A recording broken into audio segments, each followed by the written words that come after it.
ಓಂ ಗಂಗಣಪತಯೇ ನಮಃ. ಶ್ರೀ ಗುರುಭ್ಯೋ ನಮಃ. ಹರಿ ಓಂ. ನಮಸ್ಕಾರ. ಓಂ ಭೂತಾವಾಸಾಯ ನಮಃ. ಸಕಲ ಜೀವಿಗಳಿಗೂ ಆಶ್ರಯದಾತನು ಭಗವಂತ. ಸಕಲ ಜೀವಿಗಳಲ್ಲಿಯೂ ನೆಲೆಸಿರುವವನು ಭಗವಂತ. ಪ್ರಳಯ ಕಾಲದಲ್ಲಿ ಸಕಲ ಜೀವಿಗಳು ಸೂಕ್ಷ್ಮ ರೂಪದಿಂದ ಭಗವಂತನ ಉದರದಲ್ಲಿ ನೆಲೆಸಿರುತ್ತವೆ. ಇಂತಹ ಭಗವಂತನನ್ನು ಭೂತಾವಾಸಾಯ ನಮಃ ಎಂಬುದಾಗಿ ವಿದ್ವಾಂಸರು ವರ್ಣಿಸುತ್ತಾ ಇದ್ದಾರೆ. ಹೀಗೆ 4 ತೊದಲು ಮಾತುಗಳನ್ನು ಆಡಿದ್ದೇನೆ.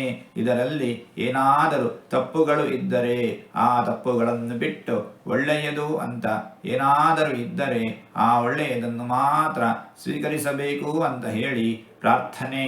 ಈ ನುಡಿಗಳನ್ನೆಲ್ಲ ಆಡಿಸಿದ ಭಗವಂತನಿಗೆ ಸರ್ವವೂ ಸಮರ್ಪಿತ.